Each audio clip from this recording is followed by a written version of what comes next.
वालेकुम अस्सलाम वरहमतुल्लाहि वबरकातुहू। आपने एक पोस्ट के बारे में पूछा है कि क्या ये सही है और इसका ख़ुलासा क्या है, जिसमें इस बात का ज़िक्र किया गया है कि क्या औरत और मर्द के लिए सर के बालों का जूड़ा बनाना दुरुस्त है और क्या बालों का जूड़ा बांध कर नमाज़ पढ़ सकते हैं। जी हाँ, इसमें जो रवायात ज़िक्र की गई हैं वो बिल्कुल सही हैं। जैसा कि हज़रत अब्दुल्ला बिन अब्बास रज़ी अल्लाह तआला अन्हुमा की ये हदीस कि उन्होंने हज़रत अब्दुल्ला बिन हारिस रज़ी अल्लाह तआला अन्हु को नमाज़ पढ़ते देखा तो उनके सर के पीछे जूड़ा बंधा हुआ था, तो उन्होंने वो खोल दिया। नमाज से फ़ारिग होके हज़रत अब्दुल्ला बिन हारिस रज़ी अल्लाह तआला अन्हु पूछने लगे कि आपने मेरे बालों को क्यों खोला। तो हज़रत अब्दुल्ला बिन अब्बास रज़ी अल्लाह तआला अन्हुमा ने फ़रमाया कि मैंने नबी सल्लल्लाहु अलैहि वसल्लम से सुना कि ऐसी हालत में नमाज़ पढ़ने वाला शख्स ऐसे है जैसे कि उसके हाथ बंधे हुए हों और वो नमाज़ पढ़ रहा हो। और दूसरी रवायात जो हैं वो नबी सल्लल्लाहु अलैहि वसल्लम की,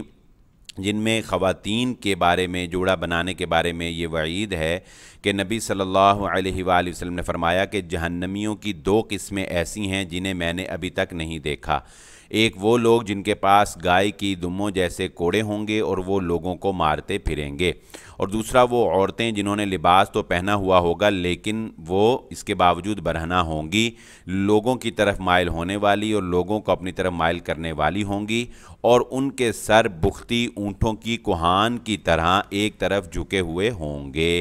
और इसी तरह मिलती जुलती दूसरी रवायात भी हैं जिनमें इस बात की वईद है कि ख़वातीन का सर के ऊपर जोड़ा बनाना ये सख़्त तरीन जो है वईद का और अज़ाब का बाइस है। इस पूरी पोस्ट का ख़ुलासा कलाम यह है कि मर्द हो या औरत, उसके लिए हालत नमाज में बालों का जूड़ा बनाकर नमाज पढ़ना ये दुरुस्त नहीं है। ऐसा करना जो है ये सही नहीं है। रसूलुल्लाह सल्लल्लाहु अलैहि वसल्लम की अहादीस इस पर वाज़ेह हैं कि आप सल्लल्लाहु अलैहि वसल्लम ने इसे सख्त नापसंद फरमाया। और इसके अलावा नमाज के अलावा ख़वातीन के लिए सर के ऊपर जूड़ा बनाना इस तरह के, जिस तरह ऊँट की कोहान आप देखें होती है कि वो थोड़ी सी उभरी हुई होती है और फिर पीछे से डाउन, तो इस तरह सर शुरू से प्लेन और फिर दरमियान से करके ऊंचा और फिर बैक से नीचे, आम हालत में भी नमाज के अलावा ख़वातीन के लिए ऐसे जूड़ा बनाना चाहे घर हो या घर के बाहर जायज़ नहीं है। अब यहाँ पर सवाल ये पैदा होता है कि शदीद गर्मी के मौसम में उन इलाकों में जहाँ गर्मी पड़ती है, ख़वातीन ने किचन में काम भी करना होता है, घर के काम काज भी करने होते हैं, ऐसे हालत में बालों को समेटने के लिए क्या किया जा सकता है। तो इस बारे में उलमाए इकराम आम हालत में ख़वातीन को इस बात की इजाज़त देते हैं कि वो बालों का जूड़ा अपने सर के पिछली हिस्से पर यानी गर्दन के करीब करके अपने बालों का जूड़ा बना सकती हैं, क्योंकि जो वईद है वो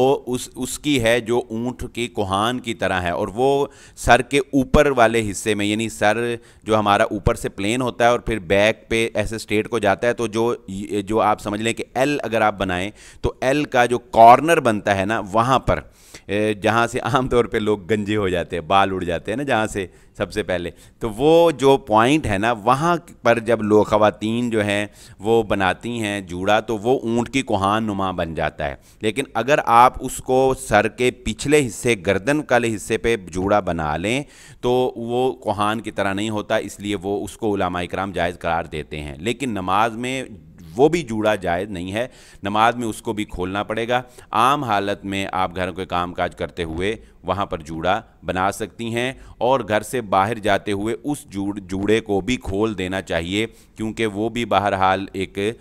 नुमायाँ जो है नज़र आने के का बाइस बनता है, औरत को नुमायाँ करने का जो बाइस बनता है, इसलिए उससे में भी एहतियात, बाहर जाते हुए उससे भी एहतियात बरतनी चाहिए। उम्मीद है आपको बात समझ आ गई होगी। वल्लाहु आलम।